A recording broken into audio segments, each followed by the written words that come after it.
Bom ou não? Olha, hoje nós vamos falar de lenha na roça. Quem é que não gosta de uma comidinha caseira feita no fogão a lenha, não é não?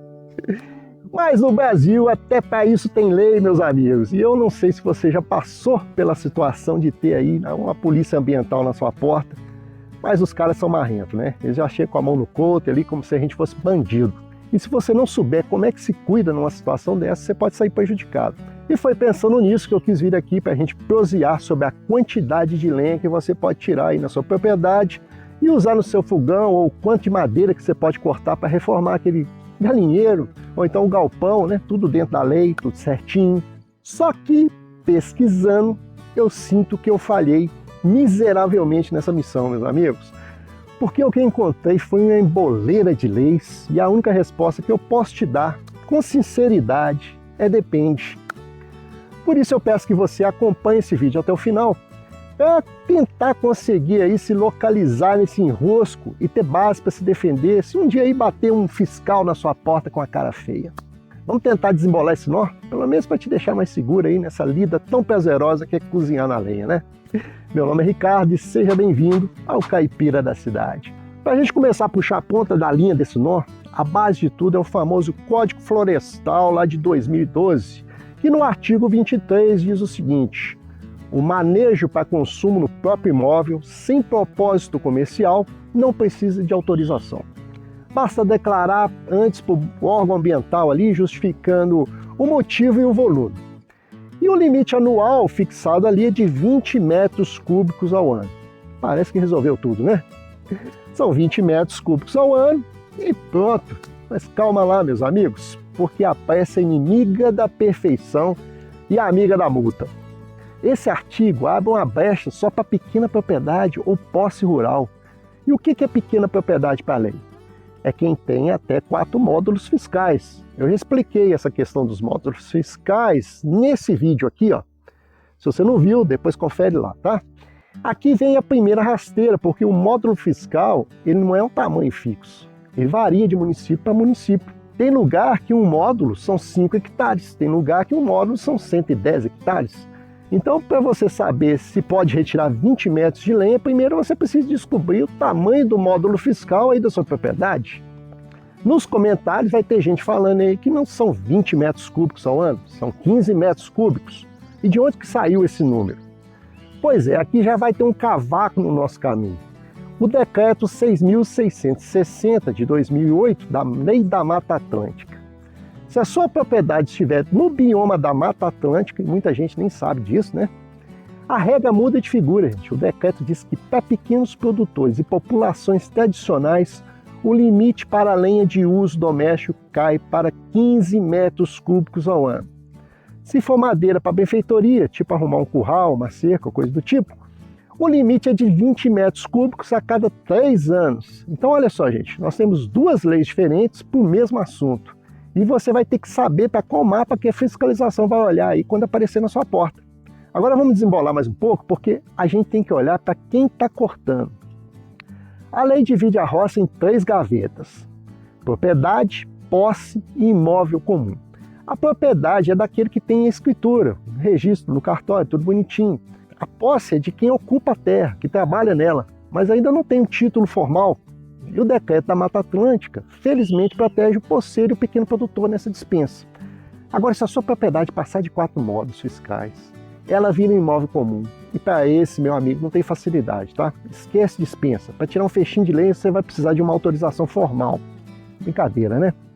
Ou seja, o mesmo exato corte de lenha pode ser isento de burocracia para você e ser um crime ambiental para o seu vizinho aí de cerca, só porque a fazenda dele é um pouco maior. Deu para entender? Beleza, já são 2 números. 20 metros pela regra geral e 15 metros se você estiver na Mata Atlântica. Pois é, mas ainda falta o 3º andar desse bolo todo, o seu estado, porque cada estado tem o próprio órgão ambiental. O IEF aqui em Minas Gerais, o INEA no Rio de Janeiro, CETESB em São Paulo, e cada um pode regulamentar do jeito deles. Aqui em Minas, o IEF fez isso virar uma conta por hectare. Você pode tirar até 2 metros cúbicos por ano, hectare, se você é pequena propriedade ou posse familiar, e 1 metro cúbico ano hectare, com teto de 20 metros cúbicos ao ano, se você é dos demais. O número troca de figura de novo, né? Aí eu fui atrás de São Paulo só para comparar, e aí encontrei outra coisa. Eu não achei aquele mesmo caminho de declaração simplificada aqui que a gente tem pelo IEF. O processo passa mais por uma autorização formal na CETESB, com taxa, tudo direitinho, mesmo para uma árvore isolada. Ou seja, às vezes não muda só o número, muda o processo inteiro. Ô, gente, eu não vou fingir aqui para vocês que eu decorei a regra dos 26 estados, mas do Distrito Federal, né? Isso nem cabe no vídeo. Mas fica a lição até agora. Lei federal embaixo, regra de bioma em cima, se você estiver nele, seu estado em cima disso e às vezes até o município, ainda em cima. Quem manda no seu caso é sempre a camada mais específica que existir, tá? Por isso, antes de você ligar a motosserra, o primeiro telefonema não é para mim não, gente, é lá para o órgão ambiental do seu estado, combinado? Agora vamos dizer que você está com tudo certinho, dentro do limite, da categoria certa. Nós temos que saber onde está essa árvore. Porque se ela estiver na área de EPP, nada feito, nem galho seco você pode tirar de lá, tá? Já na reserva legal, olha que interessante. Aqui a lei te dá um respiro que a gente nem espera, porque se for para vender, você não precisa nem de pensar. Vai precisar ir de plano de manejo florestal, análise técnica, tudo mais, tá? Mas se for aquele feixe de lenha ali para o seu fogão, sem vender nada, dentro do limite que a gente já conversou, a mesma dispensa por declaração que vale fora da reserva legal, vale dentro dela também. Ou seja, o lugar que parece mais proibidão de todos, né, pode tratar melhor o seu uso doméstico do que um imóvel comum, cortando ali para o uso doméstico dele fora da reserva legal. Uma outra coisa que a gente tem que observar é que tipo de árvore que você pretende cortar. É uma nativa, é uma plantada, é uma árvore que caiu seca lá no pasto. Se for lenha nativa, que cresceu ali por conta própria, é o nível mais difícil, tá? Sujeito aí todas as travas que nós já conversamos. Mas se for uma lenha plantada, o eucalipto, a teca, o pinus, essas exóticas, né? Já fica menos complicado. E geralmente isso nem entra nessa conta de 15 ou 20 metros. Mas se for uma árvore nativa seca e caída, que tombou sozinha no temporal, aí tem uma zona cinzenta, gente, porque a árvore que caiu sozinha tá lá, seca, vai apodrecer, mas se ela caiu dentro da PP, ainda é proibido pegar. E tem mais, digamos que a árvore está no meio do pasto sujo, fora da PP. Você conhece a espécie dela? Que algumas espécies são proibidas de cortar em qualquer situação, gente. Elas estão na lista de espécies ameaçadas de extinção. É o caso do pau-brasil, do jequitibá, da peroba. Se você cortar sem saber, pode pegar uma reclusão de 1 a 2 anos. Aí a lei vira para o sitiante e diz, olha, uso doméstico você não precisa de autorização, basta fazer uma comunicação prévia, apenas declarar.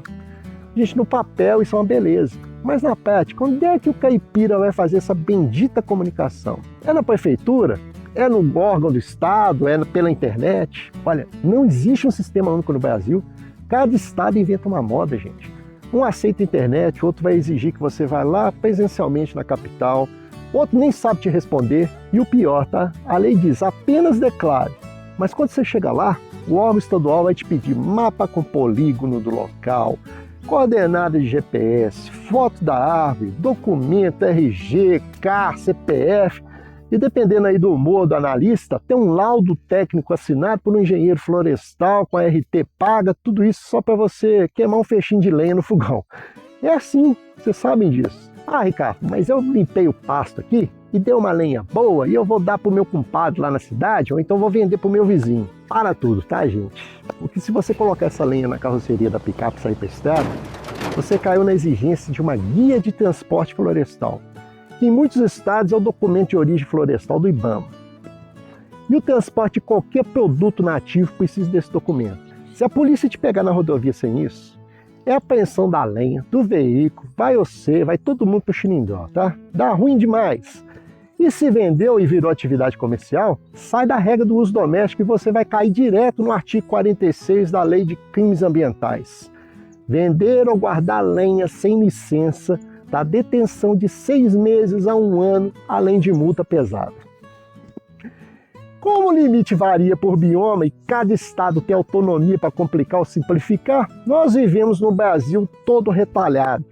Cada lugar dá um nome, um chama de declaração de corte, autorização simplificada, cadastro de uso doméstico, cada um chama de um jeito.